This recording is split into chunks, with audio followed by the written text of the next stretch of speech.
과연 대선 후에 경기가 좀 뭐 나아진다고 보세요? 전체적으로는 쉽지 않은 건 뭐 다 알고 계실 거고 국민들도. 네. 정치인들한테 한마디 쏴붙이고 싶어요. 네. 정리한 다음에 얘기를 좀 해라. 정치 외교 이거는 맨날 하는 얘기잖아요. 네. 그대들이 설명 안 해도 국민들이 더 잘해요. 근데 제가 이제 바라는 그거밖에 없어요. 네. 그래 좋다. 아무나 누가 되던 되고 나서는 똑바로 좀 일 좀 했으면 좋겠다. 뭐 이런 바람이 있을 뿐이지 별로 기대는 좀 못하고 있습니다. 그래서 네.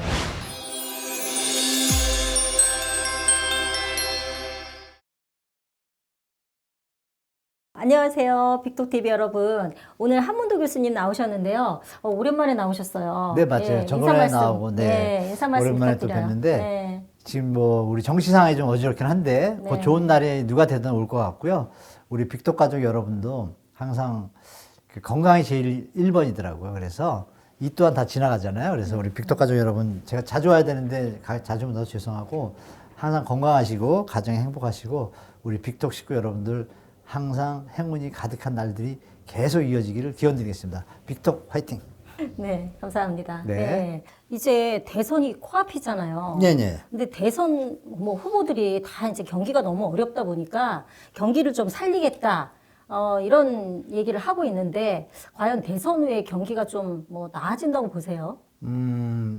전체적으로는 쉽지 않은 건 뭐 다 알고 계실 거고 국민들도 네, 맞아요. 제가 만약에 나아질 겁니다 이래도 아마 욕하실 겁니다. 이미 다 우리 시청자분들이 힘들어 너무 잘 죽겠는데. 알고 계시잖아요. 네. 그래서 그 부분에서 일단 시간이 좀 필요하다고 보고 다만 이제 일시적인 약간 상승 어떤 유동성 공급 이거는 가능할 것 같아요. 여야가 좀 입장이 다르긴 하지만 둘 다 건설 경기를 저해하지 않는 선에서 유지하려고 하고 있고 그럼에도 불구하고 소득이 안 받쳐주다 보니까 일부 지역 빼고는 전국이 이 주택 시장이 좀 거래량이 예전보다 네. 미치지 못하기 때문에 이제 부수적인 사업들도 있지 않습니까? 뭐 이사도 있고 뭐 이런 것들도 다 지금 매출이 줄었거든요. 네.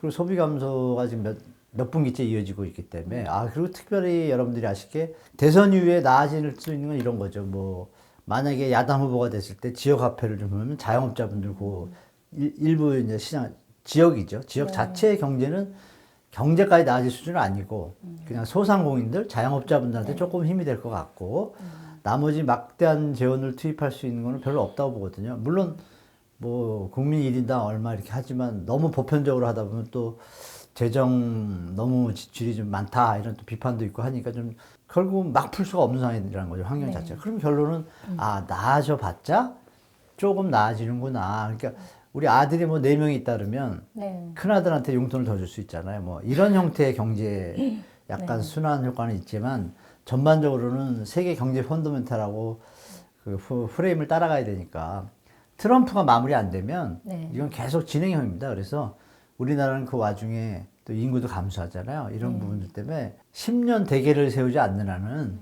뭐 경제가 지금보다는 나아질 거다라고 예측하는 얘기는 저는 올해는 좀 아니라고 보고 올해 연말에 트럼프 문제, 뭐 외교 문제, 우리 국내 안에 있는 어떤 문제들이 해결되면 내년부터는 좀 나아질 수 있을까 가능성은 있다고 보는데 그 농도가 예전같이 우리가 뭐 경제성장이 뭐 3%, 4%, 5% 이 시절이 아니고 그냥 뭐 2% 하면 잘하는 거거든요. 그럼 그 얘기는 뭐냐면 유동성이 예전만 못하다는 얘기예요. 그러니까 우리가 뭐 좋은 시절 보냈잖아요. 그런 시절은 아닐 거다. 일단 이 틀에서 그냥 움직이는 경제 어떤 약간 폭등 상승 이런 개념은 없고 그냥 나아지는 양호한 수준 이런 건 좀 뭐 내년 후년에 좀 기대해 볼 수는 있겠죠. 예. 네. 대선 후보들은 일단 뭐 네네. 주택 공급을 늘리겠다 이런 공약을 또 발표를 하는데 주택이 모자라서 공급하겠다는 건지 아니면 내용이 없죠. 예, 도대체 색깔도 없고. 예, 어떻게 보세요? 그 이상하잖아요. 아니 네.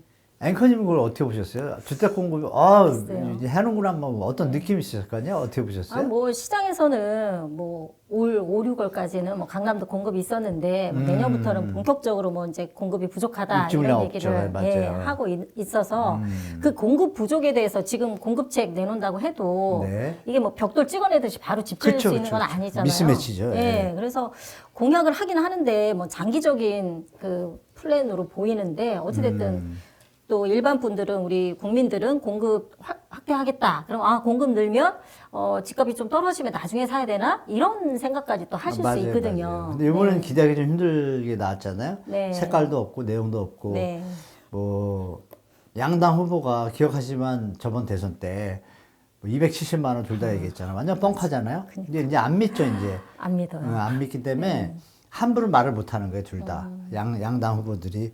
양당에 나머지 분들도 얘기 없잖아요. 네, 그냥 뭐 그쵸. 잔챙이들 뭐 이준석 후보는 59제곱미터 늘리겠다. 뭐 어떻게 늘리겠다는데 여러분 그건 없어. 구체적인 내용이 나오죠. 없어요. 네. 그리고 이쪽은 뭐 공급을 확대하겠다 그러면 묻지도 않아요. 또 중요한 건 기자들이 왜 네. 포기한 거예요. 그 이게 왜 생겼냐면 최소한 이거는 해줬어야죠. 3기 신도시 공급이 지금 안 되고 있잖아요. 네. 토지 분산이 끝났는데도. 네. 그러면 3기 신도시 공급을 정말 박차를 가하겠습니다. 이 소리는 다 해야 되는 거 아니에요? 그게 뻔히 알면서. 그게 순서죠. 그러니까 이 정치인들이 쓰레기가 네. 된 거예요. 제가 볼 때. 네. 반 쓰레기. 어떻게? 근데 또 사기 신도시 얘기도 했잖아요. 4기 신도시까지 나오니까 사람들이 더 벙찌는 더 거죠. 벙치죠. 뭐지 이게? 네. 근데 4기 신도시는 저도 알아봤어요. 놀라가지고 아니 뭐 하는 거야 이게 그래서 이제 알아봤더니 말이 이게 와전됐는데 이건 네. 뭐 변명일 수도 있는데 변명일 수도 있고 아니면 4기 신도시는 단어는 꽂히잖아요. 그러니까 그럴 수 개념이 그 우리 저 수도권에 보면 이제 기차역이나 전철역 있잖아요. 네. 그 역 주위에 그 일대를 네. 역 주변으로만 그러니까 말을 잘못한 거예요. 뭐냐면 역세권 고밀 개발 예. 이거를 네네. 정치하는 사람들이 이거 거짓말해서 이슈주의 좋아하니까 4기 신도시라고 하나를 친 거예요. 네. 4기 신도시처럼 이렇게 얘기했겠죠? 4기 신도시를 물어보면 아무 내용이 없어요. 그러니까요. 그러니까 4기 신도시 개념이 좀 와전된 것 같은데 이걸로 낸 것 같아요. 보니까 저도 확인해 보니까 그러면 역세권 주위에 하면 5천이나 만세도 이렇게 미니 네. 이런 형태를 얘기한 것 같은데 그거는 가능해요. 그러니까 말을 잘못 쓴 거예요. 고밀 역세권을 개발해서 공급을 늘리겠다 이렇게 그대로 얘기해야 되는데 네. 선거하는 이제 짜는 분들이 잘못한 거고 또 333 김문수 후보는 또 333 돈데 그 재원이 어디 있어요? 돈 밀어주면 하는데 그 재원 말은 어떻게 하냐면 또 없고 그러니까 이번 정치하신 분들의 어떤 공약은 우리가 이해하실 게 공약을 준비할 시간이 없었어요. 네. 갑자기 이제 이게 되니까 네. 그러면 우리가 국민들이 아는 상식적인 선이 있잖아요. 아, 3기 신도시 공급 확실히 빨리 하겠다. 근데 3기 신도시 공급 분양가가 좀 높아졌잖아요. 네. 이건 철저히 조사해서 이게 정상 가격인지 노무현 정부 때처럼 조성원가, 네. LH가 돈 많이 안 내기고 알맞게 해서 국민들한테 최대한 저렴하게 공급하겠다. 이 얘기는 할 수 있어야 되는데 네 사람 다 후보들이 그런 얘기 안 하잖아요. 그러니까 정치인들한테 한마디 쏴붙이고 싶어요. 네. 먹사니즘 이렇게 떠들지 말고 생각하고 좀 정리한 다음에 얘기를 좀 해라. 정치 외교 이거는 맨날 하는 얘기잖아요. 네.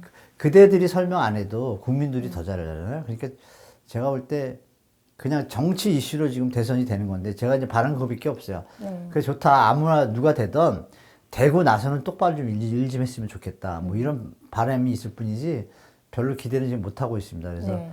우리 시청자분들한테 많이 죄송한데 다행스러운 건 그나마 예전에 양당 거기에서 봤을 때 제가 지금 생각하기에 좀 될 가능성이 높은 예전 공약들이 있잖아요. 네. 거기에 보면은 조성원가의 개념이 들어갔었어요. 그런 분양가를 좀 낮출 가능성이 있고 만약에 분양가 상한제를 분양가 자유로 때문에 지금 너무 높잖아요. 네. 너무 높은 거 알아요. 그런데 이거 뭐 인신공격 같아서 얘기하기 좀 그렇지만 그 대통령 후보들 자체가 다 집들이 좀 자기 집값이 많이 올랐어요. 이게 자기 최면에 빠져가지고 집값이 비싼 건 어쩔 수 없다는 식으로 하는 잘못된 어떤 뉘앙스의 발언들을 함부로 하더라고요. 네. 그 후보님은 좀 제가 볼 때는 이거 심사숙고해서 표현한다 봐요. 아니, 한 평에 뭐 1억씩이요, 30억이요. 이거 쥐집 얘기죠. 그러니까. 국민들 생각 안 하고 이런 표현하면 안 되고 물론 그런 집들도 있지만 대다수는 그러니까 공부가 안 된 거예요, 쉽게 말하면. 그래서 기대할 건 별로 없는데 네. 다행인 거는 그나마 누가 되든 주택 문제가 심각하다는 걸 아니까 네.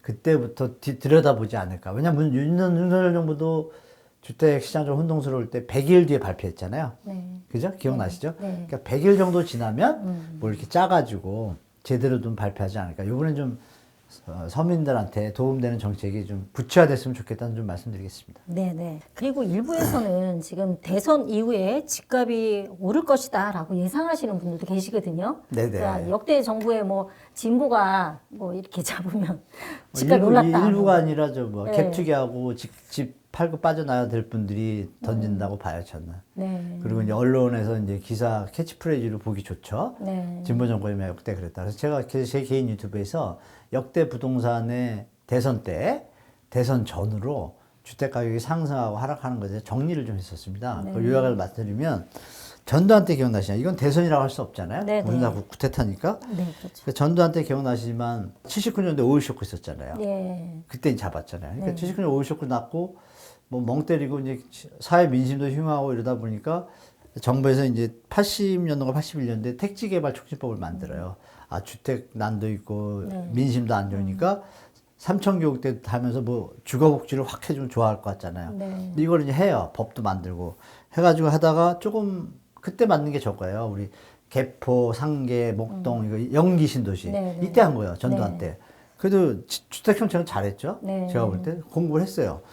그리고 나서 지나다가 이제 직선제 가면서 노태우 때 그 이때는 그러니까 집값이 내려갔다 그러니까 다시 올라가잖아요. 이제 네. 올라가서 그걸 딱 하니까 좀 내려갔어요. 내려갔다 너무 또 힘든 것 같으니까 또 풀어줬으니까 또 올라가는데 그게 88년 올림픽 특수 있잖아요. 네. 그 앞전에 막 올라가기 시작해요. 그러니까 그때 뭐라 그러냐면 정책을 딱 이렇게 씁니다. 주택 보유 5년, 3년 거주래야 양도세가 비과세를 딱 때려버리니까 세게 때려버리니까 시장이 안정돼요. 그러니까 여러분들이 봐주실 게 뭐냐면 정책이 주택 시장을 결정하지 대선의 공약하고 상관없다. 임기 중에 이걸 좀 말씀드리고 그 노태우 때 이제 이렇게 안정시키니까 안정됐다가 88 올림픽이 겹치면서 이제 오르기 시작해요. 네. 오르기 시작하니까 노태우가 뭐 발표했죠? 200만 원 딱 던졌잖아요. 네. 200만 원 던지고 나니까 그게 3년 차에 던졌거든요.